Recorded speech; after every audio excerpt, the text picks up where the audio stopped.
fiz questão do Esquerdo estar aqui. Lógico que eu agradeço demais ao prefeito Eduardo Paes. Ele iniciou isso tudo, ao presidente Caiado, a todos os vereadores, Pedro Duarte, Zico, enfim, todos eles. Mas em especial o meu carinho ao Esquerdo. Ele já merecia muitas homenagens pela dedicação que ele faz nos bastidores ao Vasco, pelo terreno do centro de treinamentos do Vasco, por todo o empenho e amor que ele se entrega realmente, sem nada em troca, mesmo por dedicação. Então, ele recebeu uma pequena homenagem, para vocês aqui, ó. Uma pequena de todo o esforço que o Esquerdo fez para que esse projeto pudesse ter andamento e chegar nesse momento. Minha gratidão, Pedrinho. Nossa primeira conversa eu falei para você, né, Pedrinho? Eu me utilizo da força do mandato, né? Eleito pela população carioca, por muitos vascaínos, e todas as ações que a gente tem aqui na Câmara para ajudar o Vasco, ajudando o Vasco a ajudar a cidade. Eu faço com muito prazer. Você sabe muito bem que sem nenhum interesse de troca política, mas como vascaíno que sou, e me sinto muito honrado. E hoje um dia muito especial, uma conquista na Câmara, unanimidade, a gente não teve um voto não para aprovação desse PL, e é uma conquista, e muito em breve, atenção vascaíno, muito em breve a gente vai estar no Estádio Novo, que vai muito nos honrar, com mais de 45 mil pessoas. E quero aqui também destacar a dedicação do Pedrinho, esse presidente que ama o clube, também de forma incondicional. A gente vê isso nas audiências públicas, na fala do Pedrinho, sua emoção, seu carinho, seu amor pelo clube.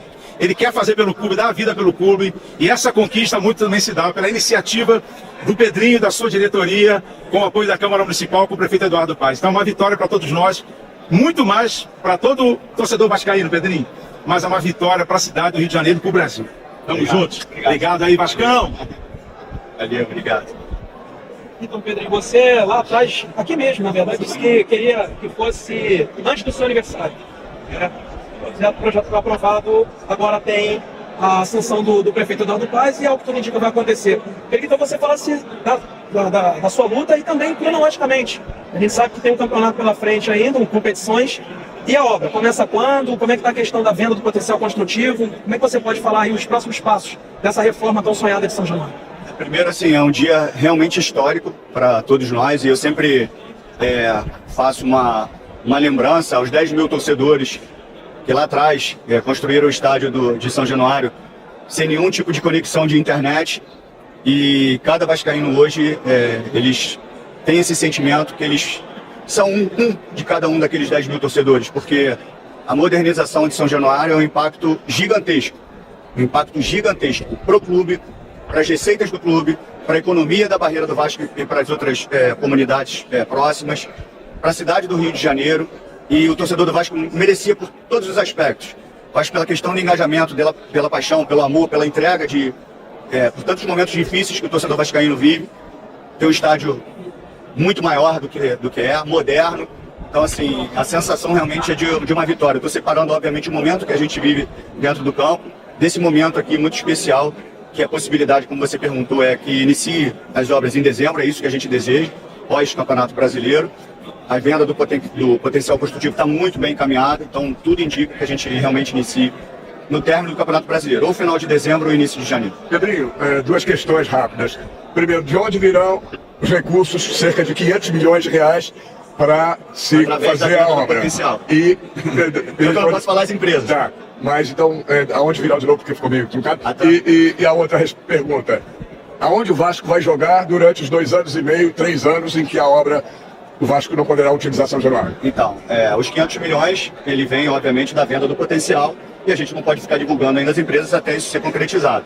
Com relação aonde o Vasco vai jogar, a gente estava esperando realmente a concretização disso, né? Tem algumas possibilidades, que é a própria parceria com o Botafogo, alguns jogos no Maracanã, a Portuguesa da Ilha, e alguns jogos em cidades que o Vasco tem um potencial muito grande, de torcedor e de estrutura. Então a gente vai organizar isso de uma forma bem equilibrada, com mais calma, sem interferir, principalmente, eu sempre falo isso, na questão esportiva, né? De repente você vem num jogo do Nordeste que é desgastante, aí você tem que jogar em casa, aí você faz para esse jogo fora de novo, pela questão da logística. Então isso tudo tem que ser pensado, mas a gente agora vai ter tempo para construir.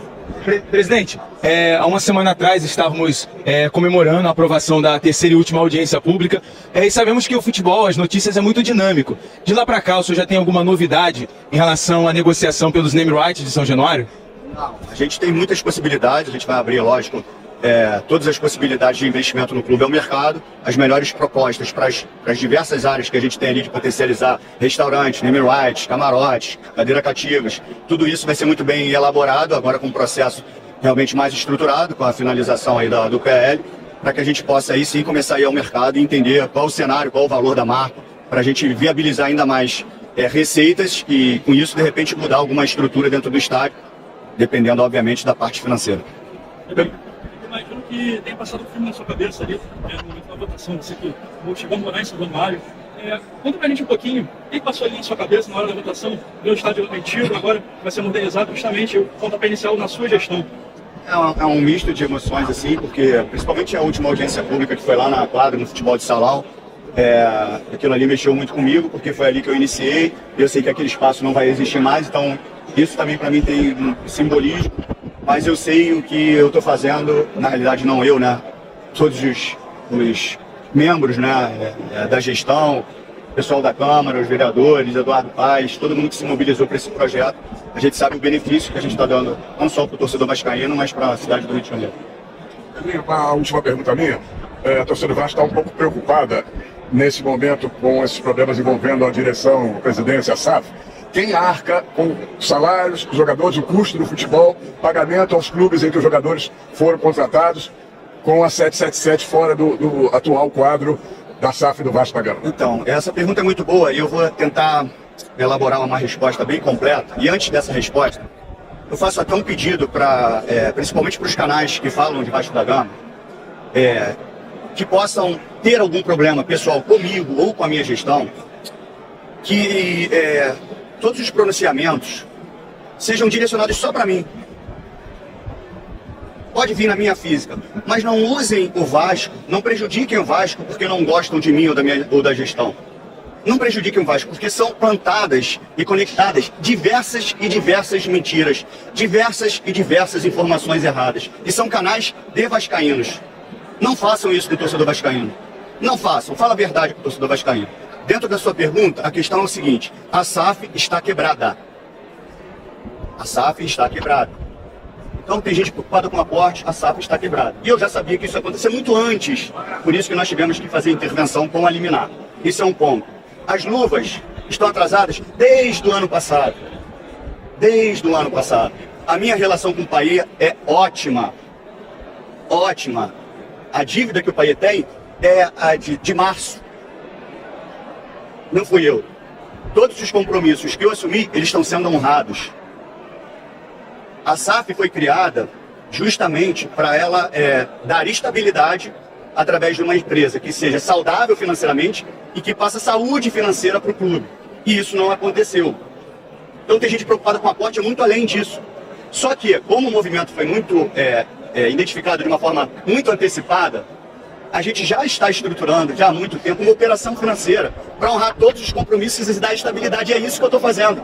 Então, já identificado o problema da SAF, nós estamos honrando com os salários em dia, nós pagamos luvas atrasadas e vamos continuar fazendo isso até o final do ano.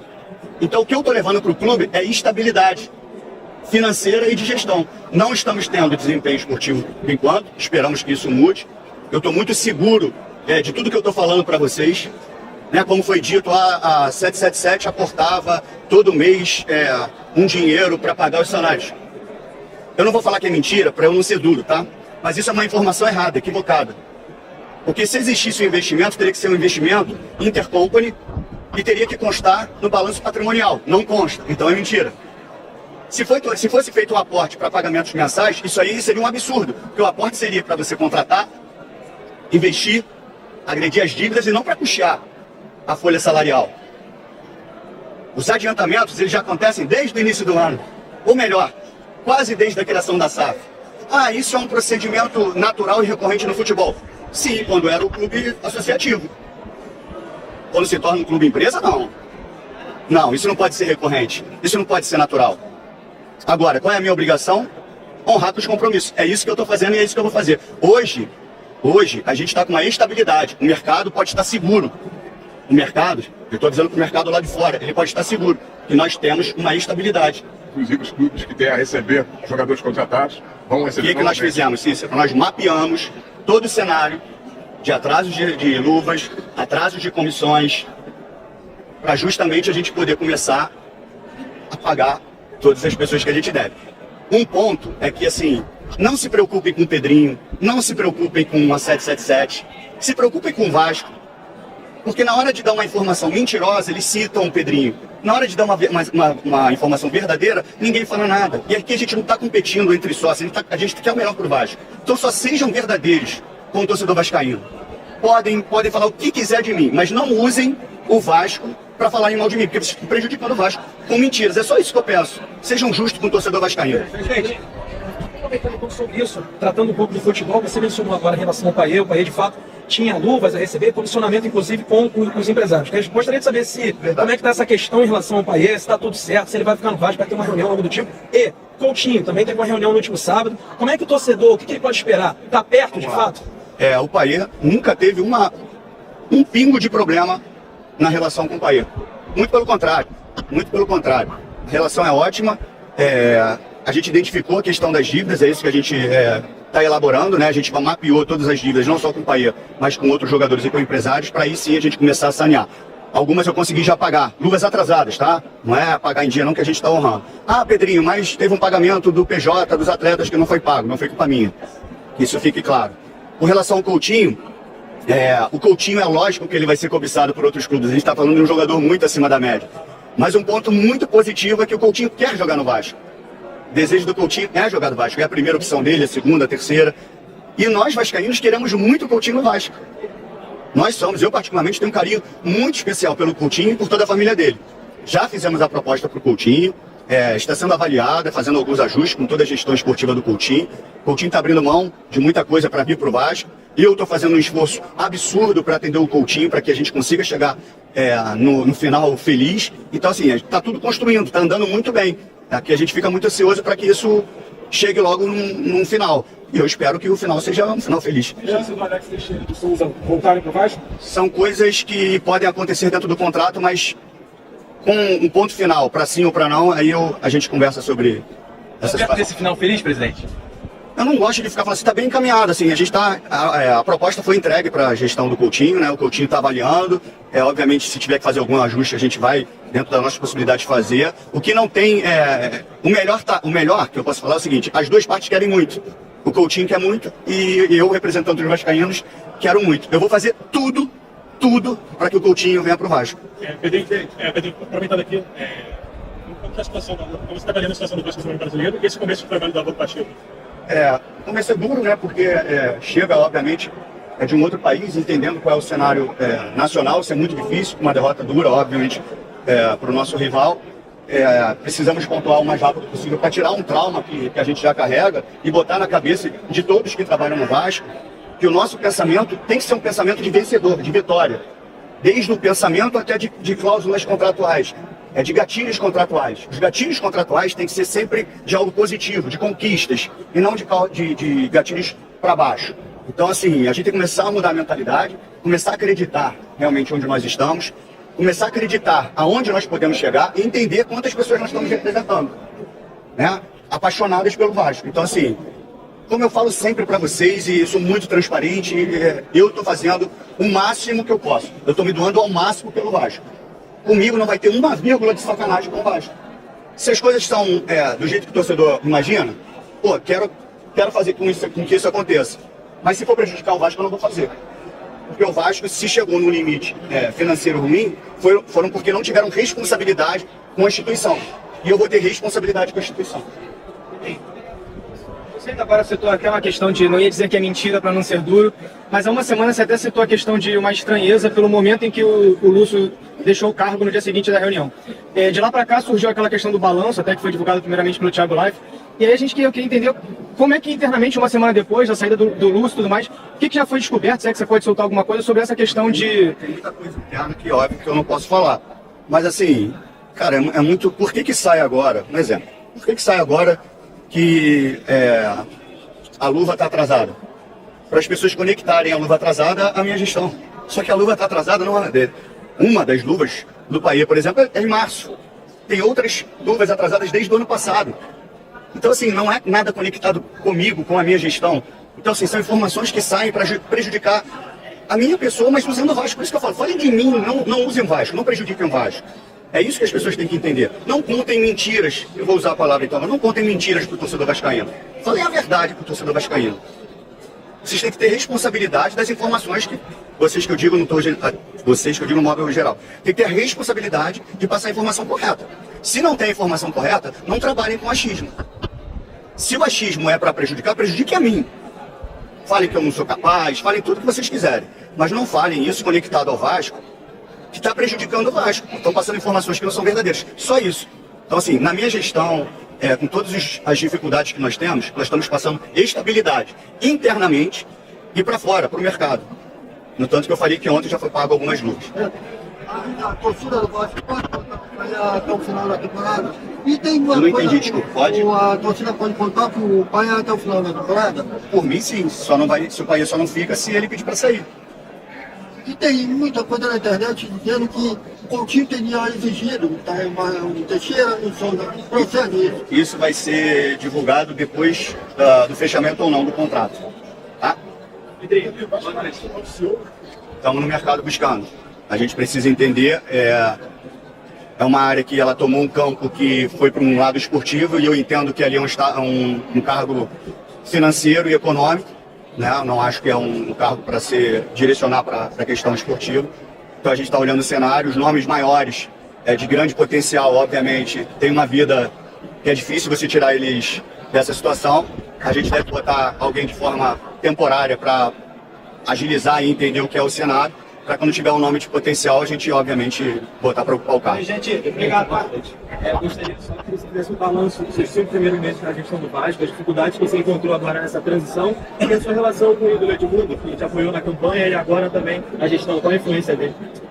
Com relação ao balanço, a gente chegou no começo do ano, entendendo qual era o cenário do administrativo, né, do clube associativo, para a gente poder construir o que estava, obviamente, dentro do meu comando e da minha gestão, que seria, obviamente, a construção do estádio, seriam os esportes olímpicos, amadores, paralímpicos, e se vocês perceberem, muita coisa está andando, só que, obviamente, só divulgo quando o basquete de base tem uma pausa, porque eu sou avisado 2 dias antes de um custo que, obviamente, a gente não teria naquele momento, mas a gente volta com futsal, com vôlei, enfim, paralímpico que não precisa mais tirar recursos do seu próprio bolso, da livre, e a gente consegue um investidor para atuar no Paralímpico. Então, esse é o cenário do associativo. Obviamente, paralelo a isso, a gente já tinha mapeado toda a situação que poderia acontecer com o Vasco SAF, e eu entendi que era um movimento duro para ser feito, mas era um movimento necessário. Qualquer presidente que estivesse sentado na cadeira e com a caneta na mão deveria fazer o que eu fiz em amor ao Vasco,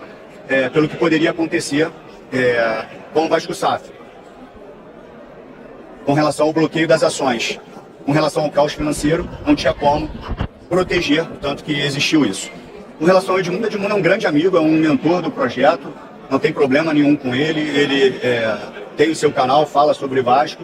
Então, assim, a minha relação com o Edmundo sempre foi boa, sempre vai ser boa, e cada um dá a opinião que lhe convém. Eu não sou obrigado a fazer com que o Edmundo fale o que eu penso, obviamente eu não passo nenhuma informação para ele, então, assim, é um cara que eu tenho muito carinho e vou ter o carinho para sempre. Gente, obrigado. Beleza? Presidente, boa noite. Eu gostaria só que você fizesse um balanço dos seus 5 primeiros meses na gestão do Vasco, as dificuldades que você encontrou agora nessa transição e a sua relação com o ídolo Edmundo, que te apoiou na campanha e agora também na gestão. Qual a influência dele?